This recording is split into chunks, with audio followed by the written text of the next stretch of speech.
Hello, je vous retrouve pour le traditionnel book haul, donc celui du mois d'avril. Je vais y arriver. Alors, je vous dirais bien qu'il est plus court que la dernière fois, mais je n'ose plus trop m'avancer parce que la dernière fois, ça a quand même fait 1 heure. Du coup, je vous propose de commencer tout de suite.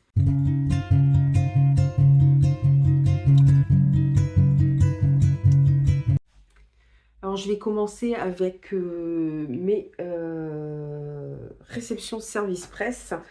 J'ai pris mon petit carnet parce que j'avoue que je commence à avoir du mal à m'y retrouver dans tout ça, histoire de ne rien oublier. Je vais commencer avec les graphiques que j'ai reçus. Bon, je me suis mise par terre parce qu'en fait tout est par terre, c'est beaucoup plus simple pour moi. J'ai reçu alors de la part des éditions e-comics The New World de Alice Scott et de Tad Moore. On est dans une BD futuriste en fait, alors qui est assez colorée je trouve. Bon, après moi je suis assez curieuse de découvrir le monde des comics, donc c'est pour ça que je l'ai prise. Normalement c'est un one shot, il y a de la SF, il y a de l'action, donc ça devrait me plaire. J'ai reçu de la part des éditions Mangetsu, alors deux mangas d'horreur. Le dernier recueil de nouvelles de Junji Ito qui s'appelle Dans l'ombre. Bon, encore une fois, j'ai hâte de le découvrir. Je ne sais plus parce que des fois on retrouve des nouvelles qu'on a eues dans d'autres recueils, mais ici non, elles ont l'air assez inédites. Donc voilà, hâte de lire.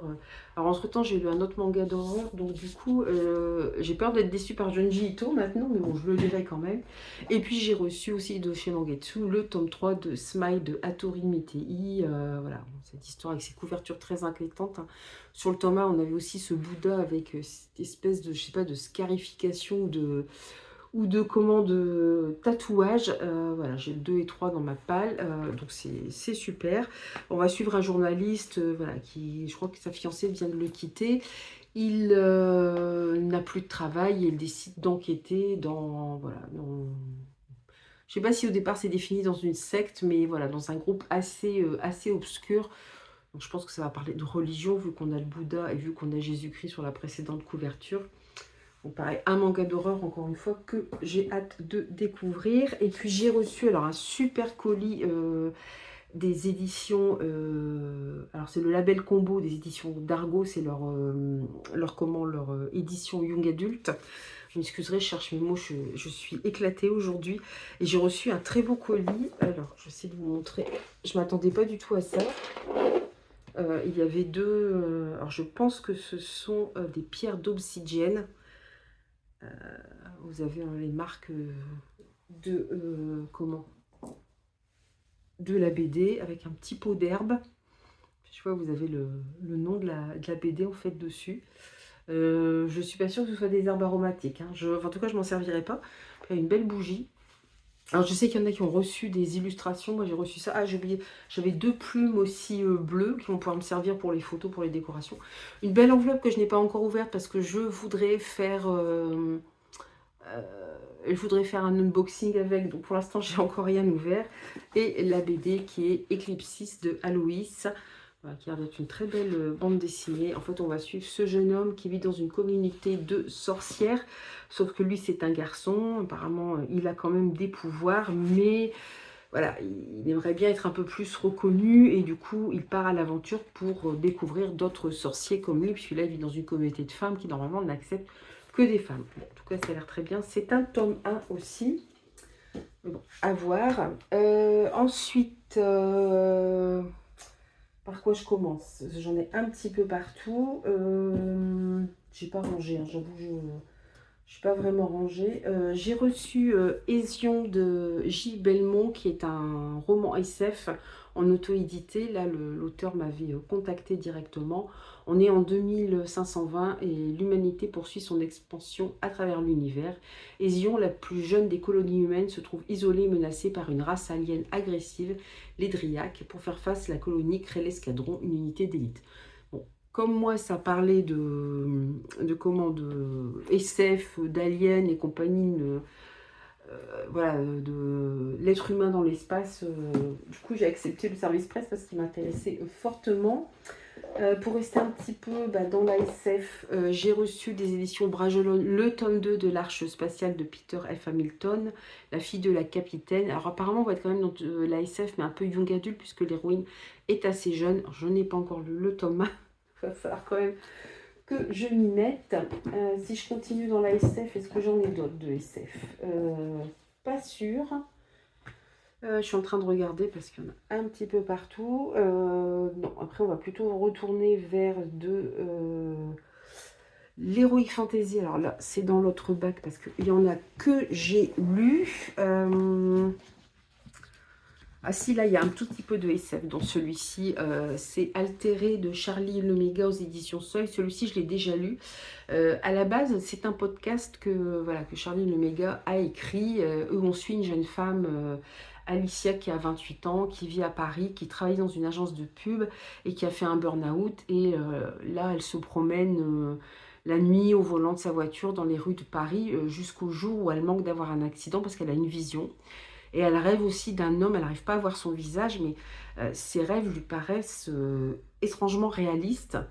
Or, elle n'a jamais vu cet homme, elle ne se souvient pas avoir eu un chien, donc elle retourne auprès de sa mère pour en savoir un petit peu plus.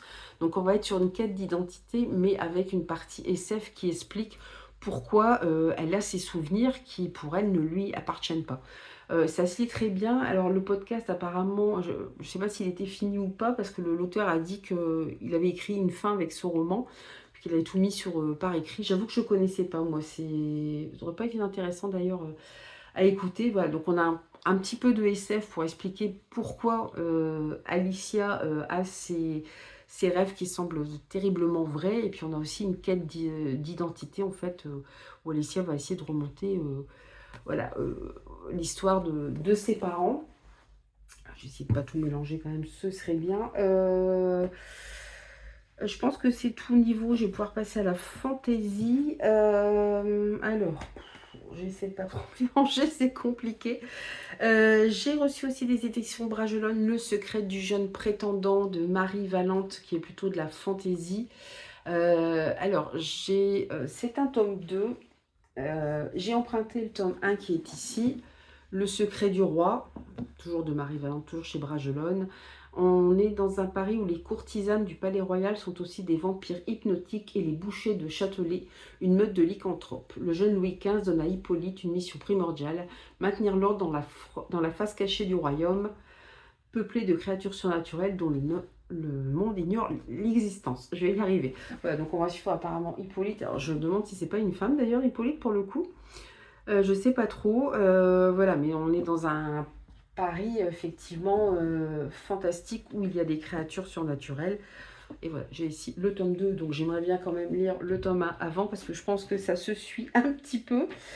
J'ai reçu aussi, où est-ce qu'il est? Pareil, alors là on va être plus dans des légendes mythologiques. J'avais déjà reçu de l'autrice Exudem, là c'est l'héritage de Méduse de Ingrid Roven aux éditions Cordes de Lune, dans un superbe, c'est du hardback, et puis en fait les pages sont noires. Ça se voit pas trop là à l'écran, mais les pages sont noires. Là, si je joue comme ça, vous allez me voir. Et donc c'est un. Alors Exudem, on suivait des jeunes femmes qui vivaient cachées, puisqu'elles étaient devenues des gorgones comme Méduse, hein, donc des femmes avec des queues de serpents et surtout des serpents sur la tête qui leur permettent de pétrifier, transformer en statue des hommes. Voilà, on a plein de surnates qui vivent aussi parmi les humains. Il va se produire un incident très grave dont va découler plein de choses, plein de révélations. Et là, en fait, c'est le préquel où on va suivre l'histoire de Méduse. L'histoire de Méduse qui est quand même assez tragique. La couverture est d'une beauté. Je trouve qu'ils font un travail exceptionnel. Donc là, je suis pas en partenariat avec Cordes de Lune, je suis en partenariat avec l'autrice. Donc voilà, elle nous a envoyé... Là, c'est parti. J'adore les pages noires comme ça et je pense pas que ça va gêner. J'ai jamais testé, je crois, sur page noire, ou alors c'était il y a très longtemps, mais je pense pas que ça va gêner quand même ma lecture. Ensuite, alors celui-ci, c'est pareil, c'est un livre que j'ai déjà lu. Où est-il? Où est-il? Où est-il? Je sais pas où il est. C'est bien. Alors c'est parce que je l'ai mis. Non, bah non, pourtant il devrait être ici. À moins que je l'ai rangé. Je l'ai peut-être déjà rangé. C'est tout à fait possible. C'est Orcaste de, si j'y pense, je vous mettrai la vignette. C'est Orcaste de Marge Nantel aux éditions Nemos, où là, on va suivre deux personnages dans un monde imaginaire. C'est de la dark fantasy, hein, donc c'est assez dur parce qu'on le personnage principal, notamment, enfin, ils vivent dans une cité où ceux qui n'ont pas de magie sont considérés comme des moins que rien. Ils passent une sorte d'épreuve quand ils sont jeunes et s'ils sont dépourvus de magie, bon, ils sont à la merci des autres. On va suivre ce personnage et on va suivre un autre personnage qui s'appelle, enfin, qui se fait surnommer Ténèbres, qui lui arrive dans cette ville, donc il ne comprend pas trop ce système de caste, hein, parce que plus vous avez de magie, plus vous êtes haut dans le système de caste. Lui, il a du mal à comprendre ça et il vient, alors on lui déroule le tapis rouge parce qu'il est un invité, il est envoyé par un elfe et il porte surtout une pierre très précieuse autour du cou. Bon, on va découvrir plein de complots derrière tout ça, on va découvrir aussi le passé quand même assez sombre de ces deux personnages et en même temps une romance et même. Donc voilà, ça a été une très bonne lecture aussi. Mais voilà, que j'ai déjà rangé, je pense que je l'ai déjà faite en point de lecture, je sais pas. Enfin, non, je la vois vraiment pas ici, donc je pense que, ouais, je pense que j'ai dû le ranger. Je suis en train de, ah moi je l'ai mis, ah bah si, voilà, je l'ai pas mis dans le bon panier. C'est celui-ci, voilà. Et la couverture, j'adore, elle est vraiment très très belle. Voilà, ça c'est le personnage qui vit dans cette ville et qui est considéré comme un moins que rien. Vous pouvez voir, il a des, on voit pas trop son visage, mais il a des griffes, il a des traits assez félins. Et en fait, plus vous avez de magie et plus vous ressemblez à un humain, moins vous avez de magie, plus vous avez de traits d'animaux.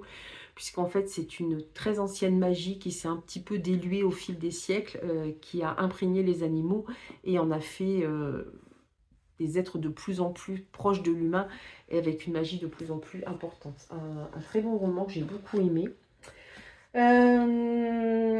Celui-là, je vous montrerai peut-être après parce qu'on n'est pas vraiment dans l'heroic fantasy là. Celui-ci, j'ai eu du mal à l'avoir parce que je l'avais demandé à Bragelonne, il était dans la liste de ceux qu'on pouvait demander. Et bah, à un moment, il n'en avait plus, ouais, il ne l'avait pas reçu, puis comme tu sais, il ne me l'avait pas renvoyé. Bon, j'attendais, puis j'ai vu que d'autres personnes partenaires l'avaient reçu aussi, donc je l'ai redemandé. C'est une intégrale, vous voyez, en semi-poche, c'est Le Maître du Temps de Lewis Cooper. Alors là, on est dans la sombre forteresse du Nord qui abrite le cercle des magiciens depuis une éternité. Mais l'énigmatique Tarod, le plus redoutable des jeunes adeptes, ressent une attirance mystérieuse pour les forces obscures. Il est seul à sentir la menace d'un adversaire antique caché dans les abîmes du temps. Une menace très séduisante qui fait vaciller ses convictions. Mais pas autant que la belle Kilane, je ne sais pas comment on dit, une jeune femme rencontrée par hasard qui fait basculer son destin, à moins que tout cela ait été prémédité. Voilà. Louise Cooper, le nom dit quelque chose, mais par contre, cette intégrale ne me disait rien. Alors l'intégrale, je ne sais pas combien il y a de tomes en fait, à la base. Je ne sais pas si c'est vrai. C'était une trilogie, donc il y a 3 livres, ouais, donc je vais avoir de quoi m'amuser aussi. Ensuite, j'ai reçu celui-ci, je vous l'avais présenté aussi dans ma palle, parce qu'on est vraiment dans l'urban fantasy. C'est le tome 14 de Mercy Thompson, Le Chant de l'hiver de Patricia Briggs, toujours chez Bragelonne dans leur collection Milady. Voilà, donc on va suivre Mercy Thompson, qui est une métamorphe qui se transforme en coyote, qui est une femme assez indépendante, qui est mécano, ce qui est assez rare quand même, et elle vit près d'une meute de loups avec son alpha. Les relations entre l'alpha sont un petit peu tendues au départ, mais on sent qu'il peut y avoir quelque chose. Voilà, je les ai lus il y a plusieurs années de ça. On les avait à la bibliothèque où je travaillais avant, où on pouvait les demander à la médiathèque départementale, je ne sais plus. Et puis bah, après, comme je n'y travaillais plus, c'est vrai que j'avais un peu laissé tomber la série. Mais ce que j'ai bien aimé, c'est que contrairement à certains ouvrages d'urban fantasy, c'est qu'il n'y a pas trop de smut. Alors là, j'arrive au tome 14, j'espère que c'est resté assez soft. Voilà, c'est-à-dire qu'à chaque fois qu'il y a un nouveau personnage qui arrive, Merci ne saute pas dessus, hein, contrairement à d'autres romans de ce genre. Il lui arrive quelque chose d'assez quand même dramatique aussi, dans le tome 2 ou 3, je ne sais plus trop. Donc voilà, il va falloir qu'elle se reconstruise. Et j'aime beaucoup ce personnage de femme assez indépendante qui ne se laisse pas faire par l'alpha de la meute, qui d'ailleurs lui a une petite fille qui est issue d'une union qu'il a eue avec une humaine. Voilà, j'ai bien aimé le caractère fort de cette héroïne. J'aime bien le fait aussi qu'il n'y ait pas de trop de smut, qu'il y ait de l'aventure et puis qu'il y ait des côtés assez réalistes aussi. C'est vraiment une série qui m'avait énormément plu. Ensuite, là j'arrive plus dans de la romance, donc je vous ferai peut-être après. Euh, Est-ce que j'aurais fait le tour? Non, il y a celui-ci aussi, j'aurais presque pu. Hein, je pense que c'est une dystopie. Alors c'est un envoi que j'avais pas demandé et que les éditions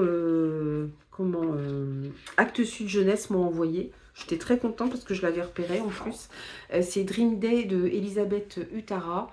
Donc on est voilà, dans du young adulte. On est dans un futur où en fait les gens peuvent se faire intégrer une puce qui leur permet de vivre la vie qu'ils veulent en s'incarnant dans, par exemple, des vedettes de cinéma. Voilà. Sauf que, bien sûr, il y a un moment où ça dérape et puis on va suivre voilà, un personnage, Jude. On lui propose d'essayer une nouvelle expérience. Il va se lancer là-dedans. Évidemment, ça ne va pas se passer comme il faut. Voilà, je vais essayer de le caser entre deux grosses lectures parce qu'il est quand même assez court, ce qui est très bien. Ensuite, ah oui, j'ai celui-ci aussi. Là, on est plutôt dans un roman d'atmosphère.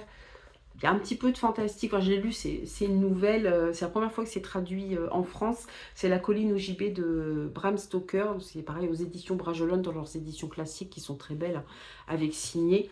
Alors là, ils ont fait une édition bilingue, hein, c'est-à-dire qu'à gauche, vous avez le texte original en anglais. Parce que là, c'est la première fois que c'est traduit en France. Puis c'est une nouvelle qui a été assez oubliée. Puis sur la page de droite, vous avez en français. Donc, si vous enlevez les pages en anglais, il y a 50 ou 60 pages. Donc, je les dévorais assez rapidement. Et j'adore. Les illustrations sont vraiment très, très belles. Il y a un petit côté fantastique, mais il y a surtout un côté assez étrange. Peut-être qu'il aurait pu paraître horrifique à la fin, parce que Bram Stoker, c'est le papa de Dracula et c'est fin du 19e. Voilà, là, c'est plutôt une atmosphère un peu qui met parfois mal à l'aise, qui est assez étrange, mais pas franchement horrifique. En tout cas, ça se lit très bien. Je l'ai dévoré très rapidement. C'est là, je me souviens, il me semble bien, j'étais plus sûre, mais il me semblait bien que je l'avais reçu aussi en avril. C'est le dernier roman édité par Albin Michel Imaginaire, c'est La dissonance de Sean Hamill. J'en ai déjà parlé pas mal. Je pense que vous aurez mon vlog lecture où j'en parle avant d'avoir ce book haul. C'est la première fois que je lis Sean Hamill, hein, c'est lui qui a écrit une cosmologie de monstres. Je l'ai dans ma page, je ne l'ai pas encore lu. Et là, je voulais découvrir parce qu'on parle de jeunes qui ont des pouvoirs, qui vont contrôler cette dissonance. Alors la dissonance, c'est tout simplement en fait l'écart entre ce qui est et ce qui aurait pu être. Et le fait que certains êtres ressentent cet écart, cette dissonance, et que ça crée des sentiments de tristesse, de frustration, de colère. Et ils peuvent plonger dans se servir de ces sentiments plutôt négatifs pour utiliser une certaine magie. Et on a nos 4 jeunes voilà, qu'on voit ici qui vont se retrouver à manier ces pouvoirs. Alors, sauf un qui, lui, va faire une autre expérience, c'est-à-dire qu'il va pénétrer dans un temple assez étrange. On a des idées de multivers aussi dedans. Et en fait, on a une double temporalité, c'est-à-dire qu'on va suivre ces personnages quand ils sont adultes et on va avoir des flashbacks de leur passé. On sait qu'un événement très dramatique a eu lieu, ce qui fait qu'ils se sont séparés. En même temps, on va voir, bon, ils vont évidemment se retrouver et puis devoir faire face à leur passé, à ce qu'ils ont fait autrefois. Et dans le même temps, on va suivre un jeune, Owen, qui a 15 ans, même âge que eux avaient voilà, quand ils ont découvert cette dissonance. Et il fait un rituel avec des amis qui tourne très très mal. Et il va se retrouver accompagné d'une créature assez étrange. Voilà, vous savez, j'adore le côté un peu, effectivement, l'envers du décor, cet autre monde. Ça ouvre plein de possibilités. Alors, c'est un one-shot, hein, mais clairement, l'auteur, il pourrait écrire des tas de livres qui se situent dans le même univers. Ça ne paraîtrait pas étrange du tout. Ah oui, celui-ci, alors par contre, celui-ci, je vais devoir aller vous le chercher parce que je l'ai laissé, non, je l'ai laissé en bas. Bon, c'est pas grave, je vais vous en parler, je vous en ai déjà parlé, c'est Polaris, le cycle Azur, qui est donc en 3 tomes, que Léa a rassemblé en poche dans sa collection Magic. Voilà, donc là, il y a 3 tomes en tout. J'ai lu le tome 1, j'ai commencé le tome 2. On est dans de la SF post-apocalyptique. Les humains ont dû quitter la surface de la Terre, enfin ça fait déjà plusieurs siècles, et ils vivent désormais sous les océans, sous la mer. Donc voilà, on est parfois dans une espèce de space opéra, mais aquatique en fait, maritime. C'est prenant, j'ai beaucoup aimé le 1, je trouve que le 2, et pour l'instant je ne l'ai pas fini, mais il est encore mieux. Il y a de l'humour, là il commence à se dessiner des choses très étranges. On va parler de la surface de la Terre, on va parler des généticiens qui ont disparu il y a plus de 600 ans, donc vous voyez, il y a quand même un background assez important, et qui avait permis aux humains de pouvoir se réfugier. Alors, c'est pas trop ce qui s'est passé sur la surface de la Terre, mais on imagine assez entre le réchauffement climatique, les ressources naturelles deviennent quasi inexistantes, et peut-être une guerre nucléaire, mais on ne sait pas pour l'instant, hein, c'est moi qui extrapole un petit peu. Et voilà, ces généticiens ont permis aux humains de se réfugier sous les océans et leur ont permis de continuer à vivre et de continuer à procréer, en fait, à se multiplier. Et là, en fait, Philippe Tessier, l'auteur, nous ouvre un monde vraiment très dense. Alors à la base, c'est un jeu de rôle qu'il a créé. Donc c'est pour ça, je pense qu'on a quelque chose d'aussi étendu. C'est vraiment prenant, et là je vais encore de surprise en surprise, et voilà, il y a plusieurs cycles, donc je pense que ça va être un univers très important. En tout cas, c'est vraiment très prenant. Alors encore une fois, c'est une lecture assez exigeante parce qu'il y a beaucoup de personnages, il y a des termes assez techniques puisqu'on est dans un monde sous-marin avec des armes voilà, qui servent sous l'eau, avec des bases, avec des engins un peu étranges, des exosquelettes. Enfin, voilà, c'est très détaillé. Je vous dis, on se croirait dans un espèce opéra, sauf que c'est maritime, mais en tout cas, c'est très bien. C'est pareil, chez Magic, j'ai reçu aussi en service presse, là on retourne dans de l'heroic fantasy, L'ombre du savoir perdu, qui est le tome 1 de la trilogie de Licanius de James Illingston. C'est que le tome 1, hein. C'est une belle briquette. C'est pour ça qu'en tour 2, je pense que je vais peut-être caser des lectures un petit peu plus coolos.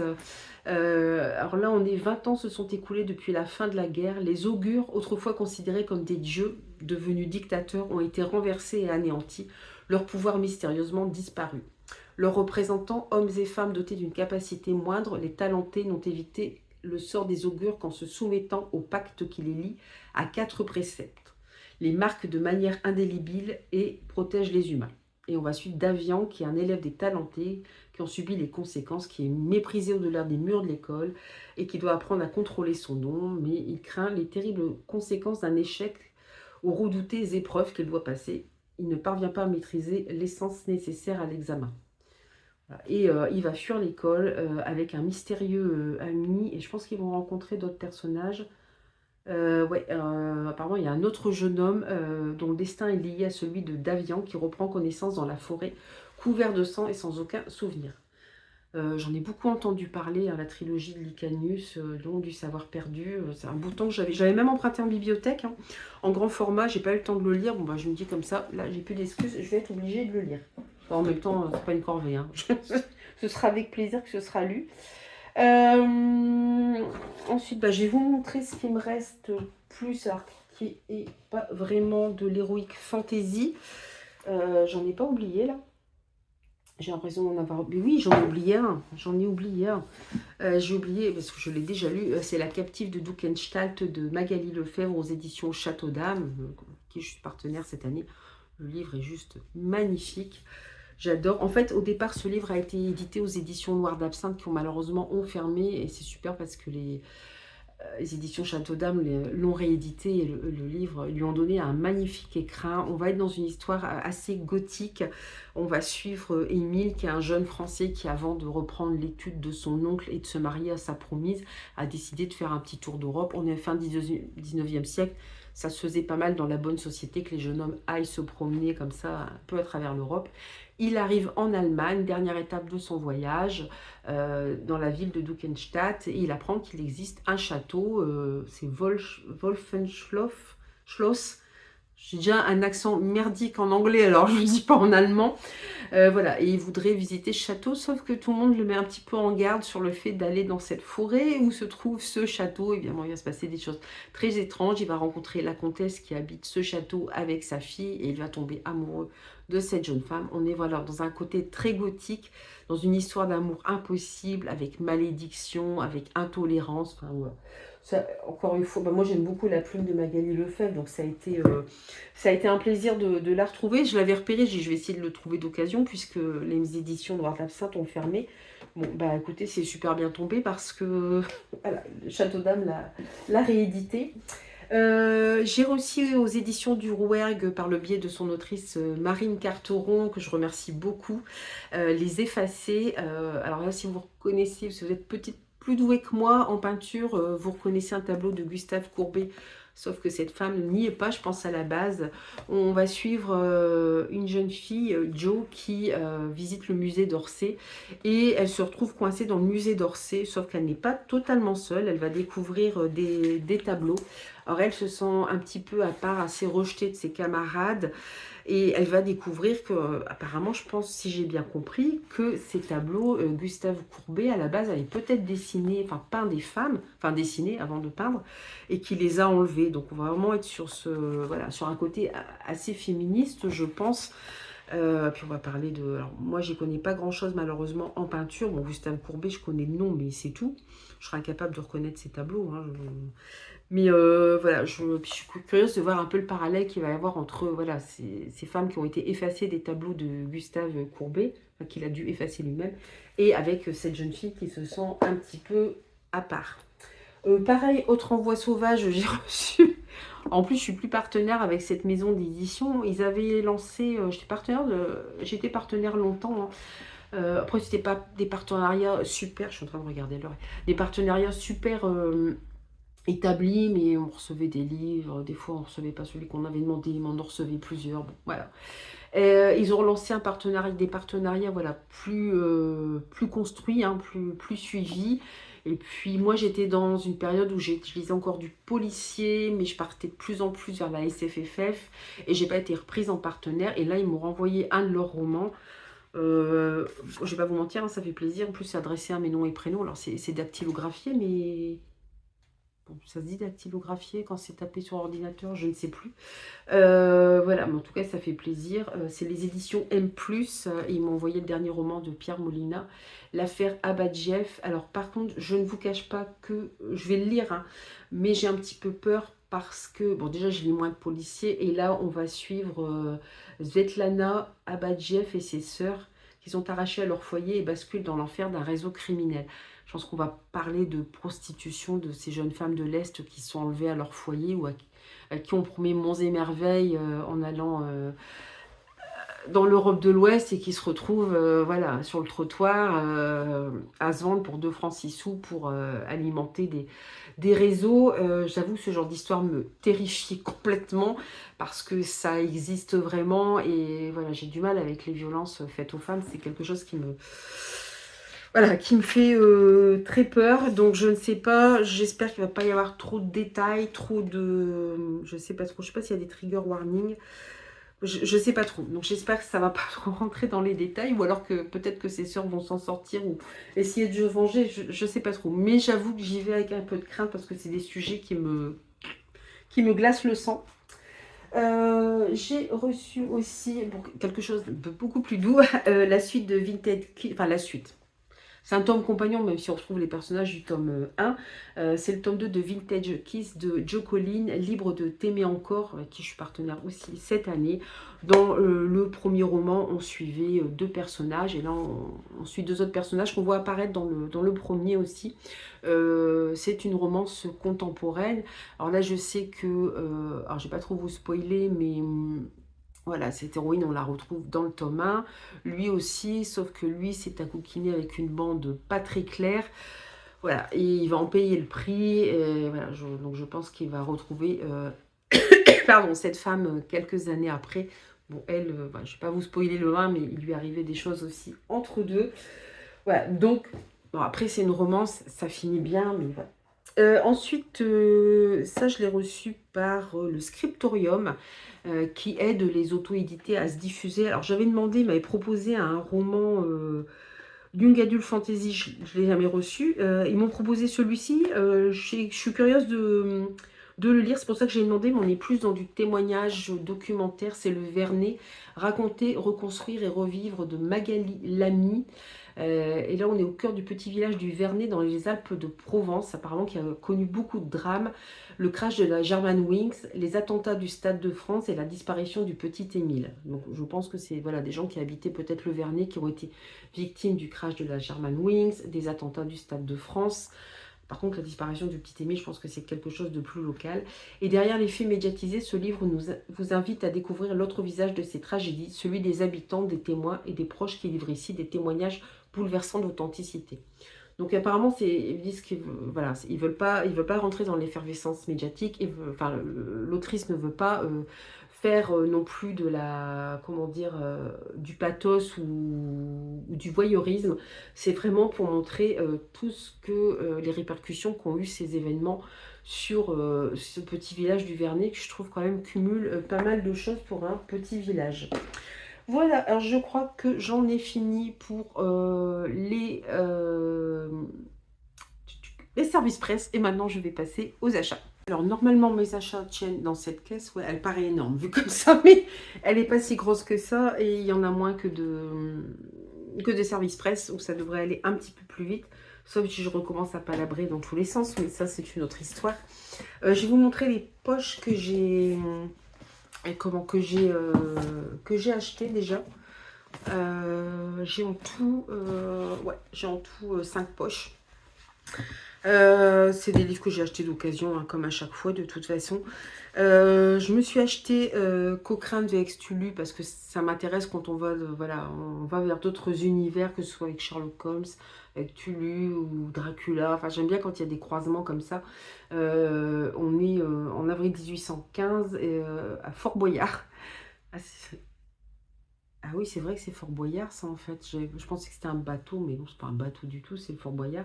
Le capitaine néoné jubile et vient de capturer l'ennemi numéro 1 de Napoléon Bonaparte, Lord Cochrane. Mais l'officier français n'est pas rassuré.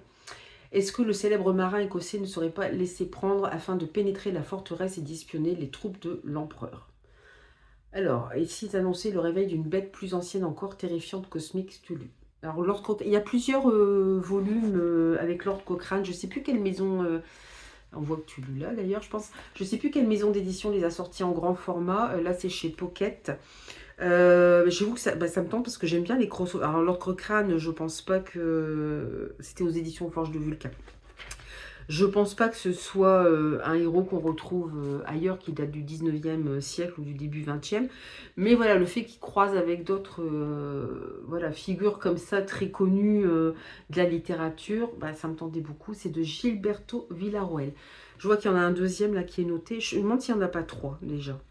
Ce qui serait pas mal. L'autre, c'est Lord Cochrane vs l'Ordre des Catacombes. Bon, c'est très tentant. Je me suis acheté enfin celui-ci, un collectif, un recueil de nouvelles diluées qui était aux éditions Helios. C'est chez la collection Poche de Actu SF. Voilà, on va retrouver des autrices comme Morgane Sankiewicz, Morgane of Glencoe, Jeanne-Marianne Corrèze, voilà. Pour celles que je connais, les autres je connais pas. Apparemment c'est un recueil queer, hein, donc, mais il me tentait depuis un moment, donc là je l'ai trouvé pas très cher, j'en ai profité.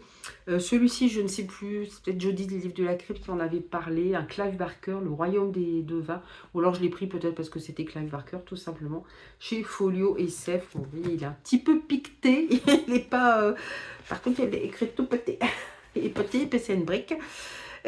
Donc on suit Mimi Lachensky, qui est une vieille femme très malade, rongée par la peur. Est-ce lié à la présence de ces milliers d'oiseaux rassemblés au-dessus de chez elle, ou cet étrange tapis que des individus apparemment sans scrupules tentent de s'accaparer? Il semble que des puissances surnaturelles aient été libérées récemment et se livrent une bataille sans merci. C'est ce qu'Almounet, jeune homme sans histoire, et Susanna, la petite fille de Mimi, vont découvrir bien malgré eux. J'adore, vous savez que j'adore ce genre de maison. Donc là, puis en plus des oiseaux tout autour, j'adore le dessin de la maison. Voilà, c'est tout à fait le genre que j'aime bien. Clive Barker en plus, c'est de l'horreur. Allons-y. Alors celui-ci, je ne sais pas si c'est du fantastique horreur, si c'est autre chose. Je ne sais pas trop. Ça fait un bout de temps que je voulais le lire, je vais me l'acheter en poche comme ça, il sera sous la main. C'est celle qui a tous les dons de MR Carré aux éditions Le Livre de Poche. Alors, chaque matin, Mélanie attend dans sa cellule qu'on l'emmène en cours. Quand on vient la chercher, le sergent Parks tient son arme braquée sur elle pendant que deux gardes la sanglent sur le fauteuil roulant. Elle dit en plaisantant qu'elle ne les mordra pas. On a l'impression de voir Hannibal Lecter là. Mais ça ne les fait pas rire. Mélanie est une petite fille très particulière. Alors, on est quand même sur une petite fille qui a l'air très dangereuse. C'est noté, tous les dons ne sont pas une bénédiction. Voilà. Adrénaline et émotion alternent subtilement dans ce thriller d'une redoutable efficacité. C'est chez l'Echo. Joss Whedon qui dit que c'est un bijou. Bon, Joss Whedon, quand on sait un peu ce qui s'est passé sur le plateau de Buffy, on croit moins, mais bon, c'est pas grave. Mais voilà, j'en ai beaucoup entendu parler sur les réseaux et elle a écrit d'autres livres. Hein, Emer Carré, je crois que c'est une femme, si je dis pas de bêtises. J'ai un peu le doute, mais il me semble. Eh ben non, c'est un homme. C'est un homme. Alors, je sais pas pourquoi j'ai cru que c'est une femme. C'est un homme. Bon, bref. Je me suis acheté aussi le dernier poche qui est sorti de Stéphane Plateau, Les eaux de Sous le Monde aux éditions. J'ai lu, alors j'ai commencé, parce que ça se passe dans le même univers que Manèche, le Sentier des Astres. J'ai commencé à les acheter, le Sentier des Astres, je ne les ai pas encore lus. Bon, je me dis que je pourrais très bien lire celui-ci avant, parce que c'est dans le même univers, mais c'est différent. En plus, il est assez court. Voilà, à voir. C'est un auteur que je ne connais pas, que j'ai très envie aussi de découvrir. Je vous montrerai les deux neufs que je me suis achetés après. Ensuite, celui-ci, ça c'est Jodie qui en a parlé dans les livres de la Crypte que j'ai trouvé d'occasion. C'est pas toujours évident de trouver des auto-édités d'occasion. C'est La Maison des Pleurs de Meg Men. Elle en a parlé plusieurs fois, donc vraiment elle m'a tenté. Puis encore une fois, on est dans une maison où il se passe des choses étranges. On va suivre Éléonore, Damien et Esther qui emménagent dans une nouvelle maison, mais apparemment il y a beaucoup de disputes, il y a des comportements étranges, des phénomènes inexplicables, une disparition et des pleurs constants. Donc déjà la couverture, je la trouve, j'adore. Et puis voilà, une maison où il se passe des choses étranges. Donc vous savez que je ne résiste pas jamais. J'ai pris aussi, mais c'est pareil, c'est Jodie qui a dû en parler, Carcoma de Leila Martinez chez Seuil. On est dans un village de Castille et apparemment il y a une maison qui semble réagir aux moindres faits et gestes de ses habitants. Porte qui claque, bruit de meubles qu'on traîne, âme des femmes qui s'accrochent aux mollets qu'on écrase pour les tenir en respect. Ça fait déjà 4 générations qui se succèdent dans cette maison.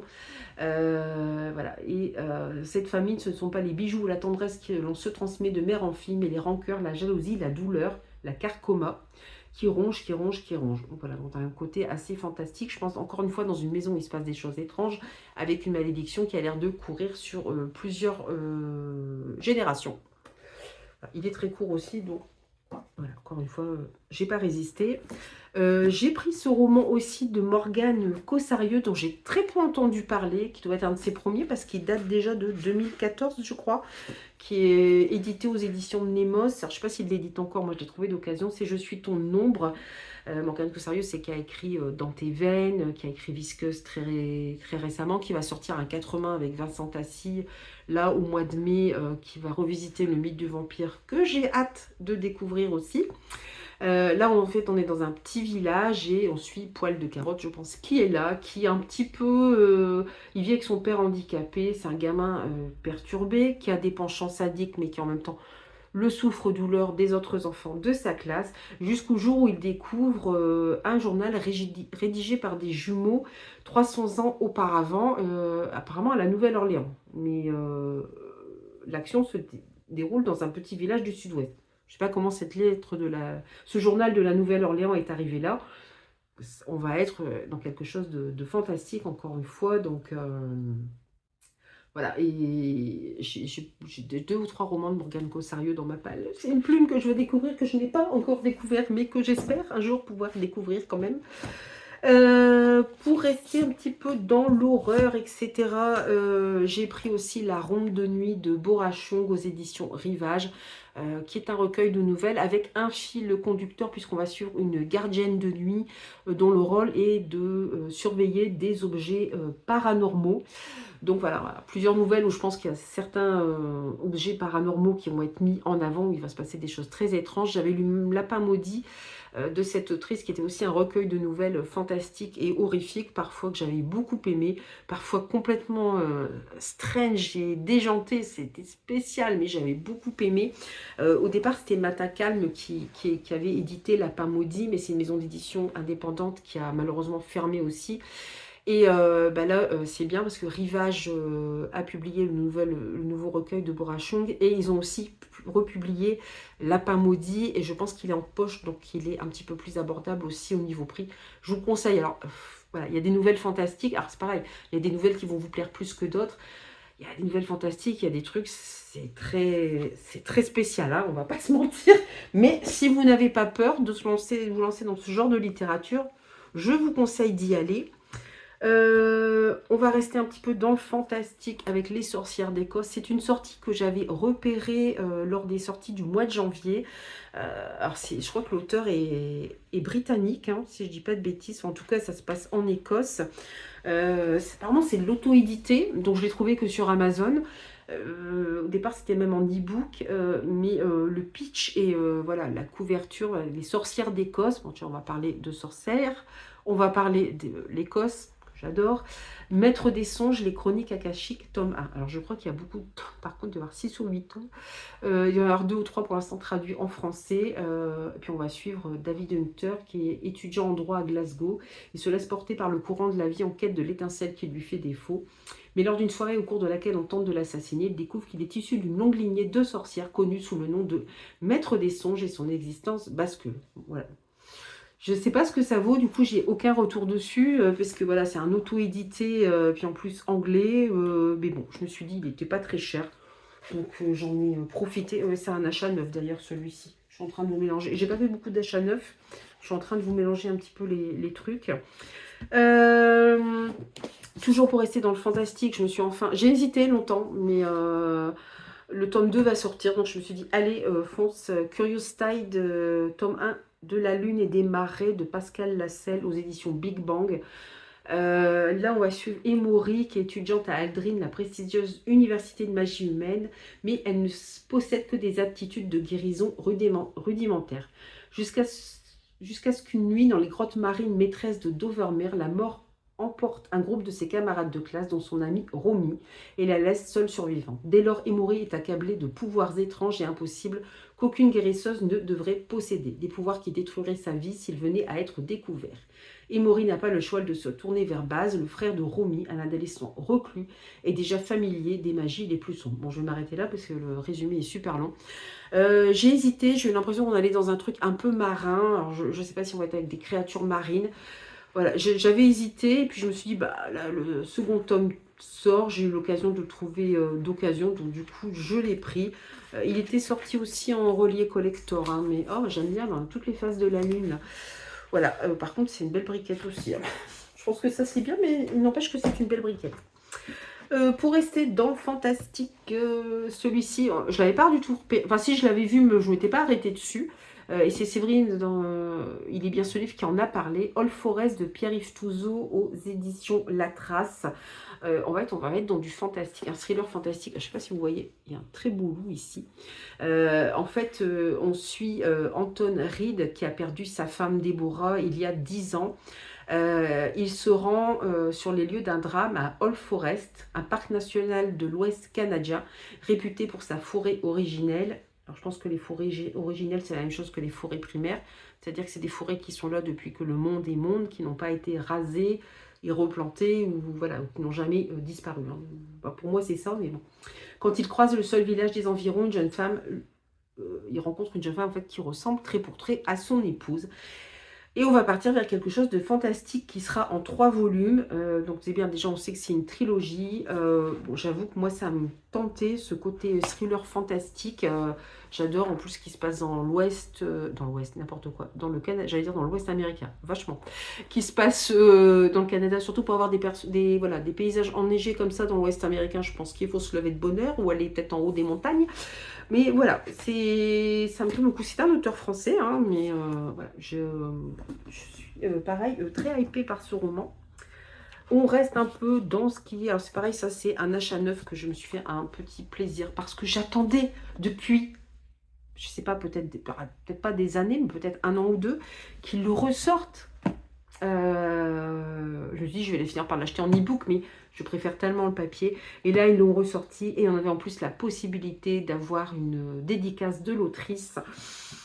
Je l'ai pris directement sur leur site parce qu'ils ont demandé à ce qu'on prenne directement sur leur site. Pour eux, c'est plus intéressant. C'est une ME indépendante et c'est Descendre sur tes mains aux éditions Hurlevent de Nora Legg. Alors, vous savez que Nora Legg, c'est une plume que j'ai découverte l'année dernière, que j'adore. Voilà, les éditions Hurlevent, j'adore aussi. C'est une de leurs premières parutions. Et voilà, on va être en Écosse. Et une jeune orpheline va être recueillie par un mystérieux tuteur dans un mystérieux manoir. Ah, c'est toutes les tropes qui m'intéressent. Alors, je ne sais pas si on va aller sur du fantastique pur ou quelque chose d'un peu plus étrange. Mais voilà, moi, j'étais super contente. Voilà, je l'attendais depuis tellement longtemps, qu'il le réédite, puis voilà, en plus c'est super. Il y a la dédicace de Nora Legg, que j'ai rencontrée en salon, qui est absolument adorable. J'aime beaucoup ce qu'elle écrit, j'avais lu Les larmes de la Sauvelle, qui est publié aussi aux éditions Hurlevent. Enfin, j'aime beaucoup la plume de cette autrice, et puis surtout, vous voyez, ils l'ont ressorti avec Jaspage. Donc le tuteur apparemment joue aux échecs, hein, si j'ai bien compris. Vous avez beau petit signé et tout, enfin, c'est des livres magnifiques. Les éditions Hurlevent ont toujours vendu leurs livres à 25 €, et là, malgré le jaspage, c'est resté au même prix. Vous avez ce beau signé, et puis cette belle en-tête de chapitre. Par contre, je ne sais pas quand est-ce que j'aurai le temps de le lire. J'aimerais bien ne pas trop le laisser traîner, parce que depuis le temps que je l'attends, je suis vachement contente. Voilà, je me suis fait ce petit plaisir. Les deux derniers, ce sont des achats d'occasion aussi. Celui-ci me tentait parce qu'il y a, je trouve, qu'un petit côté quand même assez anticipation. C'est Génisse de Marie-Kate Williams aux éditions Impact. C'est la collection thriller de Hugo Publishing. Et en fait, on est dans un futur proche où je sais pas pourquoi ils font ça, je sais plus. Ils prennent le lait des femmes parce que je crois qu'il n'y a plus de nourriture, c'est ça le truc. Et ils prennent le lait des femmes, je sais plus. Je vais vous lire le résumé, ça va être plus simple. D'où le titre un peu génisse, quoi. Mina, 25 ans, est célibataire et surtout sans enfant. Elle peut donc s'engager comme génisse au sein de ma Lactation Membership, l'entreprise qui réinvente les produits laitiers pour nourrir la population dans un monde où le changement climatique a eu des effets catastrophiques sur l'élevage. Et donc c'est ça, donc le lait des femmes va servir à remplacer les produits laitiers qui proviennent d'animaux. Sauf que il y a des gens, des terroristes qui sont contre ça, qui font exploser les usines. Pour ça, je trouve qu'il y a un côté assez anticipation, puisqu'on va parler effectivement de problèmes de ressources humaines et qu'on va se servir des femmes. Alors par contre, je ne sais pas comment ils vont faire, parce que pour avoir du lait, il faut avoir eu un enfant. Je sais pas comment ils vont faire leur truc, hein, parce que là, elle est célibataire et sans enfant. Donc, je sais pas trop. Je sais pas comment ça marche. J'avoue que ça me tente beaucoup. Je suis très curieuse de voir leur système. Et puis, bah, encore une fois, de voir les dérives d'une société qui rentre dans une ère où, malheureusement, les ressources naturelles, notamment animales, ne sont plus assez importantes. Et on essaie de trouver des solutions. Alors, c'est pas Korexki, hein. Korexki, je l'ai dans ma palle, où là, carrément, on crée des humains pour les manger, hein, parce qu'il n'y a vraiment plus rien à bouffer. Je ne l'ai pas encore lu, hein. Il paraît qu'il est très très dur, ce roman, mais c'est pareil, il m'a hypé beaucoup. Donc là, bon, quand même, c'est un peu strange, hein. Aller prendre le lait des femmes pour... c'est bizarre. Et le tout dernier, on n'est pas dans du fantastique, je pense. Ça a été classé un peu roman noir, un peu... Ouais, pas tranche de vie, mais j'en ai tellement entendu parler en bien, j'ai vu que des bons retours. Et puis là, bah, je l'ai trouvé encore une fois d'occasion. C'est Toutes les nuances de la nuit de Chris Whittaker aux éditions Sonatine. Alors, il a écrit Duchesse avant, je ne sais plus si je l'ai dans ma palle ou pas. Là, on va suivre deux jeunes en 75 dans une petite communauté du Missouri, et on suit deux jeunes enfants, Patch, et alors sa copine, c'est comment, son nom n'est pas marqué. Enfin bref, il est très ami avec une autre gamine. C'est des enfants, je crois, qui sont un petit peu laissés pour compte, qui s'intègrent peut-être pas super bien à l'école. Et Patch va intervenir quand il va voir une de ses amies de classe, dont il est secrètement amoureux, être embêté par un individu. Il va prendre sa défense. La jeune fille va s'enfuir. Et quand ils reviennent sur les lieux où était ce mystérieux individu, Patch a disparu. Donc, vous sentez un peu le truc noir, sombre, voilà.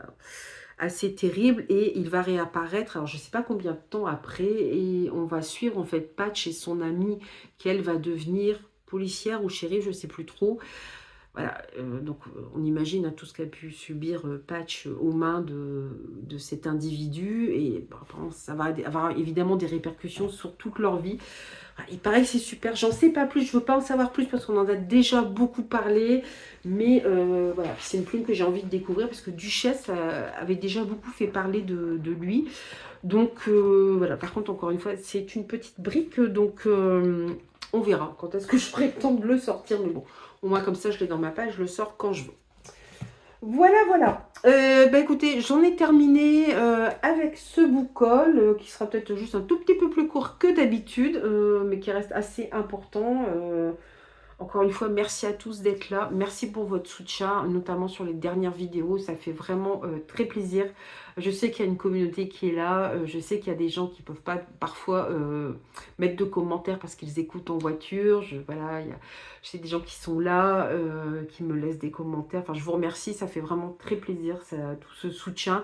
Tous ces gentils mots, ça, voilà, ça réchauffe le cœur. Et puis c'est vrai qu'en ce moment, j'en ai vraiment besoin. Donc ça fait vraiment plaisir. Moi, je vous envoie plein de bonnes ondes aussi en espérant que vous allez bien. Voilà, on ne vit pas une époque, je pense, hyper facile, un peu étrange. Je ne sais pas comment on en parlera dans des années, mais voilà, on va essayer de se garder des petits endroits comme ça, un peu safe, un peu cool, un peu, voilà, où on parle de livres. Et on va se faire un petit peu de bien. Voilà, je vous laisse ici pour cette vidéo. N'hésitez pas à me dire s'il y en a certains que vous avez lu ou vous souhaitez lire. Et puis je vous dis à très bientôt pour une nouvelle vidéo. Bye bye!